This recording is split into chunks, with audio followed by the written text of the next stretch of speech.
സദസ്സിന് വന്ദനം.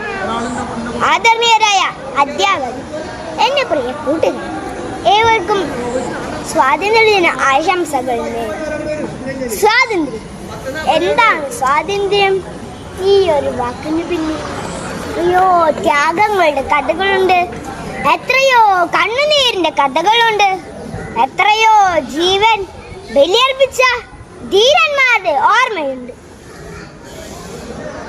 1947 ആഗസ്റ്റ് 15 അനേകം വർഷങ്ങളായുള്ള അടിമത്തത്തിൽ നിന്ന് നമ്മുടെ ഇന്ത്യ സ്വാതന്ത്ര്യം നേടി. ആ സ്വാതന്ത്ര്യം നമുക്ക് സമ്മാനിക്കാൻ ധീര ദേശസ്നേഹികൾ സ്വന്തം ജീവൻ പോലും ബലിയർപ്പിച്ചു. മഹാത്മാഗാന്ധി, ജവഹർലാൽ നെഹ്റു, സുഭാഷ് ചന്ദ്രബോസ്, ഭഗത് സിംഗ്, റാണി ലക്ഷ്മിബായി, ഇങ്ങനെ എത്രയോ മഹാന്മാരുടെ ത്യാഗം കൊണ്ടാണ് ഇന്ന് നാം അഭിമാനത്തോടെ ഇന്ത്യൻ പതാക ഉയർത്തുന്നത്. ഒരു നിമിഷം നമുക്ക് ചിന്തിക്കാം, അവർ സ്വന്തം ജീവൻ പോലും രാജ്യത്തിനായി ത്യജിച്ചു. അപ്പോൾ നമുക്ക് നമ്മുടെ രാജ്യത്തിനായി എന്ത് ചെയ്യാൻ കഴിയും? എല്ലാവർക്കും സൈനികരാകാൻ കഴിയും, പക്ഷേ നല്ല പൗരന്മാരാകാം. നമ്മുടെ ഇന്ത്യ പല ഭാഷകളും പല മതങ്ങളും പല സംസ്കാരങ്ങളുമുള്ള ഒരു മനോഹര രാജ്യമാണ്. ഈ വ്യത്യസ്തകളിലും നമ്മളെ ഒന്നാക്കുന്നത് ഒരൊറ്റ കാര്യമാണ്: നമ്മളെല്ലാവരും ഇന്ത്യക്കാരാണ്. ജനഗണമന എന്നു തുടങ്ങുന്ന ദേശീയഗാനം എഴുന്നേറ്റ് നിന്ന് മാത്രം ആദരവോടെ അഭിമാനത്തോടെ പാടുന്നത് അതുകൊണ്ടാണ്.